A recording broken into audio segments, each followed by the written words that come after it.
पंढरपूरची वारी परंपरा कधी व केव्हा सुरू झाली जाणून घ्या सुंदर इतिहास। जय हरी विठ्ठल। आजच्या व्हिडिओमध्ये आपण वारीची परंपरा कशी केव्हा सुरू झाली याबद्दलची माहिती ऐकूया। वारी कधी आणि कशी सुरू झाली संपूर्ण माहिती जाणून घ्या।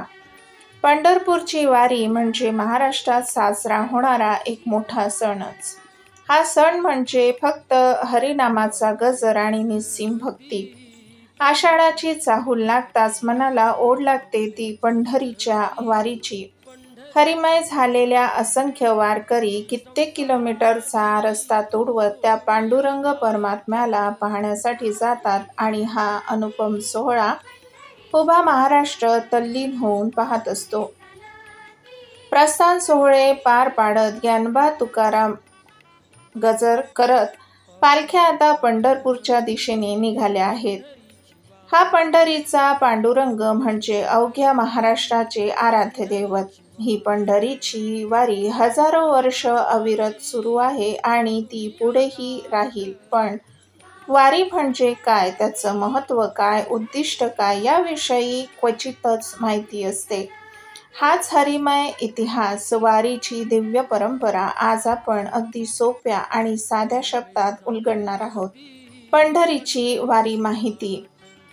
पंढरीची वारी करी वारकरी, ऊन पावसाची चिंता कोण करी, असं म्हणत लाखो विठ्ठल भक्त वारकरी किंवा लोक पंढरपूरला भेट देतात।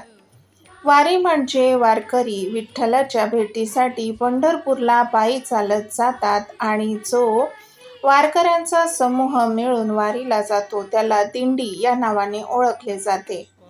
या वारीमध्ये लोक पंढरपूरपर्यंत नाचत जात असतात। विठ्ठलाची भक्तिगीते, नृत्य आणि टाळनाद यासारख्या गोष्टी केल्या जातात आणि वारीचा आनंद घेतला जातो। वारी म्हणजे महाराष्ट्रातील विविध गावांपासून सुरू होऊन पंढरपूर येथे संपणारी सामुदायिक एक पदयात्रा होय।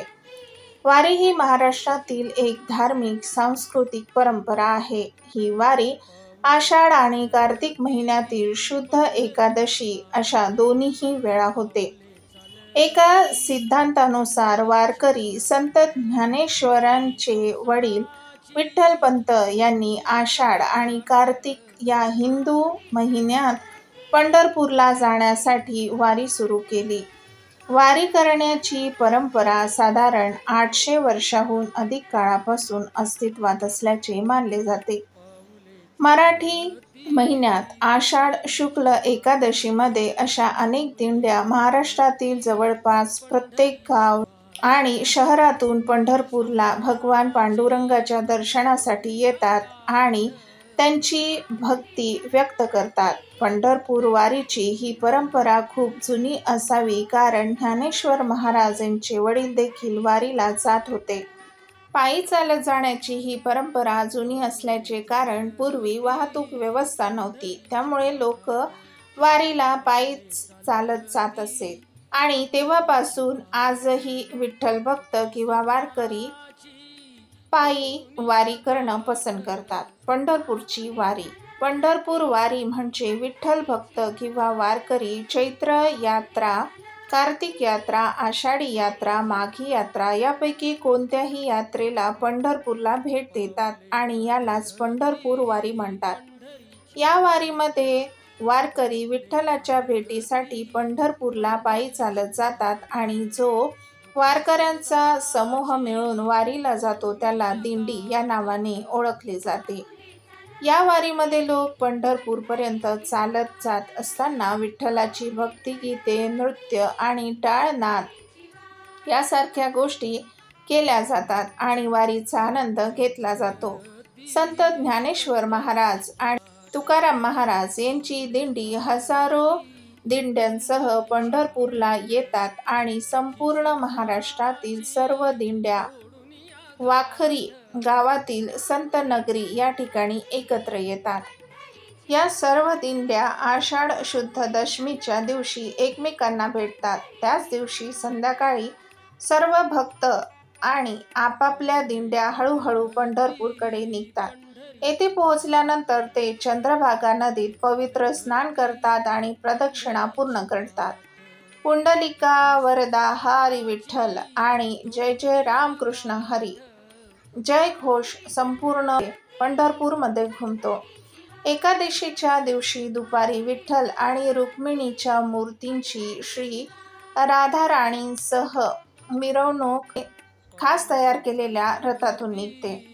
पंढरपूर वारी इतिहास. पंढरपूर वारी ही खूप पूर्वीच्या काळापासून चालत आलेली एक परंपरा आहे, ज्यामध्ये वारकरी संप्रदाय पायी चालत जातात आणि विठ्ठलाची भक्तिगीते, नृत्य आणि टाळनाद यासारख्या गोष्टी केल्या जातात आणि वारीचा आनंद घेतला जातो. इसवी सन 1685 मध्ये तुकाराम महाराजांचे धाकटे सुपुत्र नारायण बाबा हे नाविन्यपूर्ण मनाने पालखीची ओळख करून दिंडी वारीच्या परंपरेत बदल घडवून आणणारे ठरविले.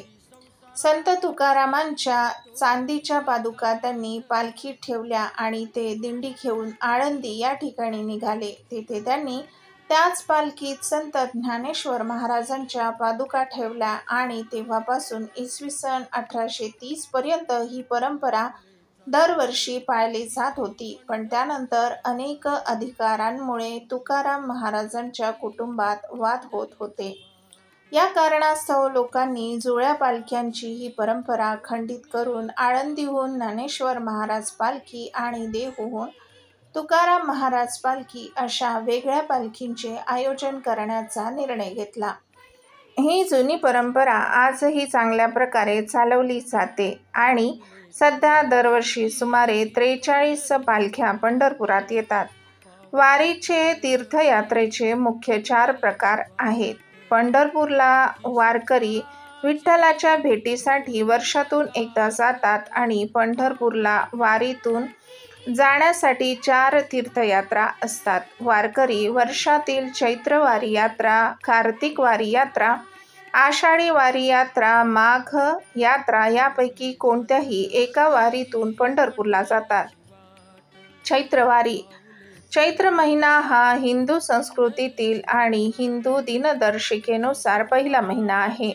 चैत्र शुद्ध एकादशीला म्हणजेच महिन्यातील 11व्या दिवशी पंढरपूर येथे वर्षातील पहिली यात्रा भरते, ज्याला कामदा एकादशी म्हणून देखील ओळखले जाते. आणि एकादशी दिवशी देखील विठ्ठल भक्त, वारकरी आणि भाविक मोठ्या प्रमाणात गर्दी करतात आणि विठ्ठलाचे दर्शन घेतात.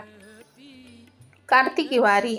पंढरपूरमध्ये कार्तिक महिन्यातील शुद्ध एकादशीला कार्तिक यात्रा साजरी केली जाते आणि या दिवशी भगवान विठ्ठल झोपेतून उठतात अशी श्रद्धा आहे आणि म्हणूनच विठ्ठल भक्त, वारकरी पंढरपूरला विठ्ठलाचे दर्शन घेण्यासाठी जातात. यामध्ये उत्सवाचा एक भाग म्हणून चंद्रभागा नदीच्या काठावर सर्व भाविक एका ठिकाणी येऊन कीर्तन आणि भजन साजरे करतात आणि बहुतेक आदल्या दिवशी भाविकांची गर्दी असते आणि रात्रभर जागरण केले जाते. माघी यात्रा. हिंदू मराठी महिन्यांप्रमाणे माघ हा एक हिंदू संस्कृतीतील महिना आहे आणि माघी यात्रा ही माघ महिन्यातील शुद्ध एकादशीला भरते आणि या एकादशीला जया एकादशी म्हणून ओळखले जाते. इतर दिवसांप्रमाणे या एकादशीलाही पंढरपूरचे संपूर्ण वातावरण भक्तिमय असते आणि या दिवशी देखील पंढरपूरमध्ये वारकऱ्यांची गर्दी पाहायला मिळते. आषाढी यात्रा. वर्षातील सर्वात मोठी आणि पंढरपूरमध्ये मोठ्या प्रमाणात जमणारे विठ्ठल भक्त या यात्रेमध्ये पाहावयास मिळतात. तीर्थयात्रेचा आणखी एक हंगाम आषाढी एकादशी म्हणून ओळखला जातो. भाविकांसाठी या तीर्थयात्रेला अनन्यसाधारण महत्त्व आहे. यावेळी पंढरपुरात वारकरी मोठ्या संख्येने जमतात आणि या एकादशीला देवशयनी एकादशी म्हणून ओळखले जाते. असे म्हटले जाते की या आषाढी एकादशीच्या दिवशी विठ्ठलाची निद्रा सुरू होते. तसेच या दिवसापासून चातुर्मासाचा पवित्र काळ सुरू होतो. या काळात भक्त विठ्ठलाच्या पूजेसाठी शक्य तेवढा वेळ घालवतात. आषाढी एकादशी काळात मंदिर दिवसाचे 24 तास सर्व भाविकांसाठी खुले असते. संत ज्ञानेश्वर महाराज आणि तुकाराम महाराज यांची दिंडे हजारो दिंड्यांसह पंढरपुरात येतात आणि संपूर्ण महाराष्ट्रातील सर्व दिंड्या वाखरी गावातील संत नगरी या ठिकाणी एकत्र येतात. या सर्व दिंड्या आषाढ शुद्ध दशमीच्या दिवशी एकमेकांना भेटतात. त्याच दिवशी संध्याकाळी सर्व भक्त आणि आपापल्या दिंड्या हळूहळू पंढरपूरकडे निघतात. येथे पोहोचल्यानंतर ते चंद्रभागा नदीत पवित्र स्नान करतात आणि प्रदक्षिणा पूर्ण करतात.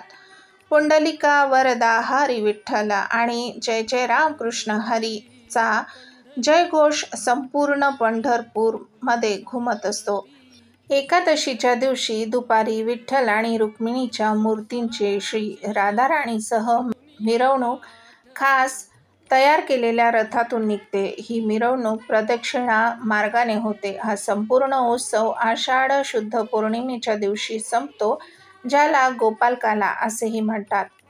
पालखी कोणी सुरू केली? इसवी सन 1685 मध्ये संत तुकाराम महाराजांचे धाकटे पुत्र नारायण बाबा यांनी पालखीची ओळख करून दिली, कारण त्यांना वारी परंपरेत बदल घडवायचा होता. त्यांनी तुकाराम महाराजांच्या चांदीच्या पादुका ठेवल्या आणि दिंडीसह आळंदीला गेले आणि त्याच पालखीत संत ज्ञानेश्वर महाराजांच्या पादुका ठेवल्या.